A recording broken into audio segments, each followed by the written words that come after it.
daytime in the car park.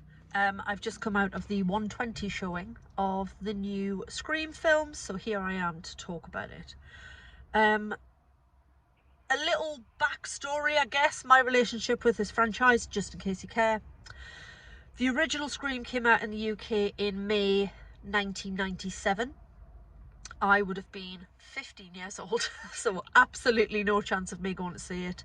My first experience of the first film was on VHS. My sister and I rented it from Blockbuster Video and watched it at her flat in Heaton.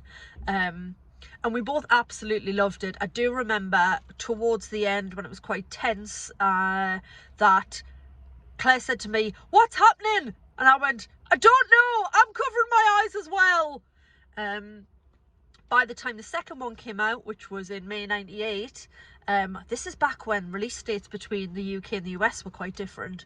Scream 2 came out. I would have been 16 by then, and somehow Claire managed to get me in to see it at the Warner Village Cinema in Newcastle, which is no longer there. I don't know how she got me in, because it was an 18, as was the first one, as is this one. And we had a great experience watching the second one. It was in a packed cinema, and I remember that they had staff members dressed up as Ghostface standing either side of the doors in the screen before the film started, and everybody thought that they were mannequins. And then they would wait until sort of a couple came in together, like a small amount of people, and then they would move and grab them, and it was very funny, and lots of people like threw their snacks in the air. I mean, I'm presuming the cinema just replaced them free of charge, because that would be well harsh if not. Third one I saw at the cinema. It's not great, is it? And then I remember seeing the fourth one a few years ago, the one with Emma Roberts, just watching it on DVD or Blu-ray, I guess, with Pete. And I've always had a soft spot for these films. Like I say, I don't think the third one's particularly good. The fourth one I thought was good fun, but I've only seen it the once. I was excited to see this. There's been quite a lot of these quite nostalgic films or revisiting of old franchises, things like Ghostbusters Afterlife and The Matrix Resurrections, and it's this opportunity to spend time with characters that you like and you remember well, to go and hang out with them again. And this did not disappoint. I thoroughly enjoyed this. I didn't realise until the title card came up that it is actually an 18 certificate. And well, it's not incredibly rare, but you just tend not to get 18 certificate films these days, because not that the BBFC have lowered their standards, but you can get away with so much in a 15. And because audiences are kind of desensitized. So to get an 18 certificate, you have to really want one. And they obviously really wanted one for this film. They didn't want to dilute it. They didn't want to tone it down to get the 15-year-olds in. They were like, no, this is a Scream film. It needs to have a high body count. It needs to have some really visceral kills. And my God, it really does. I've seen people be stabbed in this film in all manner of places and in all manner of ways. And it's odd to say that I've enjoyed a film with this high body count, but it's just so glorious in its, like I say, it's pushing those nostalgia buttons, it's reinventing things, it's so self-aware, but not to the point where it's irritating. You know, it's not so clever and meta and up its own arse that it loses its charm. I absolutely loved it.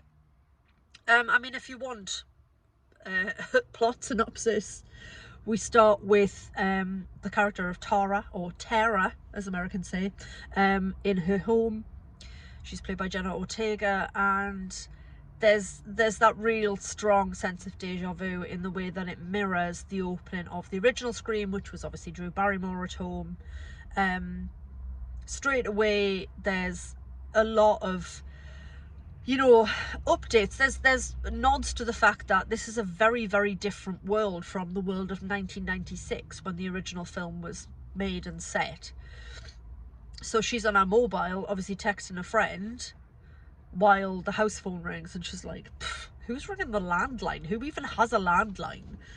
So straight away you see how technology has changed in this world, like so drastically from the original films. And in theory it should make things easier, because you should be able to call the police easier because you've got a phone on you. And you keep, as things escalate, you see Tara using her phone to like lock the doors in the house and all this sort of thing. So just having better tech, unfortunately, doesn't protect you and doesn't make things easier. So it starts with her.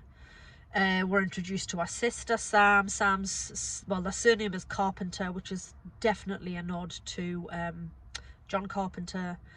There's a male character in it called Wes, which is obviously a nod to Wes Craven, and the film's dedicated to him as well. Obviously, he was a horror pioneer. Passed away a few years ago now, I think. And I just love how it celebrates the originals, how it pays homage to the originals. And it's a really difficult thing to not just make it feel like you're rehashing the same thing, but I didn't feel that at all. Like I say, it did push those nostalgia buttons, it absolutely did, but I didn't feel like it was just recycling the same old stuff. And it puts this really clever twist on it where like I say, it's really self-aware. I mentioned, what was the last film I reviewed? Can't remember. 355? I mean to say something since then, I don't know. I mentioned Mark Kermode. What was the last thing I reviewed? Oh, it was House of Gucci with Jared Leto with his Italian accent, like Bella Lasagna. And I referenced Mark Kermode. I'm a big fan of the 5 Live entertainment film show. And Mark was talking a lot around Wes Craven's New Nightmare, which was the sort of reboot of the Nightmare on Elm Street franchise, which I did see at the cinema. It was a 15. I got in. Was I 15? I don't know. But I loved that film. Like, I don't think it gets enough credit for how clever it is. And like I say, it can be too clever, but I didn't feel that with New Nightmare, and I didn't feel that with this. It knows what it's doing, and it's knowing, and it's clever, but it's not to the point where it becomes irritating or where it loses you because you're like, oh, it's just too smart for its own good. It's got a really great cast. Jack Quaid, who's the son of Dennis Quaid and Melanie Griffiths, he plays Sam's boyfriend Richie. I mentioned Jenna Ortega. Melissa Barrera, who I know from In the Heights, plays the role of Sam, who's Tara's sister. There's young cast members that I don't know the actors particularly, but everybody held their own. And of course, take about what they call the legacy characters. So you've got David Arquette back as Dewey Riley, you've got Courtney Cox and her weirdly immobile face back as Gail Weathers, and finally Nev Campbell as Sidney Prescott. And it's just awesome to see these characters again. The Courtney Cox face thing kind of ties in with how you think Gail Weathers' life must have gone, and that she probably would have had that work done as well. It's not to say that she's not great in the role, she is. They all are, and I just felt such fondness when I saw David Arquette. I was like, oh look, it's Dewey. So great to have them back. Wonderful nods to the original. There are crossovers with original characters in that Woodsboro's a small town, so some of these people are related to the original, not the original cast, but the original characters. So there's twins, Mindy and I can't think of my brother's name, but there's a set of twins, and their uncle was Randy, which is of course Jamie Kennedy's character in the original films. He dies in the second one, I think. So yeah, loved it. It's great fun. I look forward to seeing it again. I winced at a lot of the stabbings and murders. I laughed a lot. There was a lot of that thing where somebody opens a door, like a fridge door, and you're like, when they close the door, there's going to be someone behind the fridge door. And there isn't. And they do it loads where you're like, there's somebody there. No, there's not anybody behind there's somebody behind the door. And they just did it so many times, and it just made me laugh. The audience in there, I mean, it wasn't massive. It was quite a lot of people for 1:20 on a Sunday for an 18 certificate film. And there was a lot of knowing laughter, and yeah, it was just a really good atmosphere. I loved it. Enjoyed it immensely. Excellent. Think I'm good. Nothing else to say. I would go and see it if I were you. If you don't like gore, then don't. But it's great. Loved it. Did I mention that I loved it? Yeah, I'm repeating myself now. I'm going to go. Thanks for listening. Thanks for watching. Please do subscribe. Miraculously up to 112 subscribers now. Like I say, taking over YouTube really, really slowly. Thanks for listening, guys. Katie out.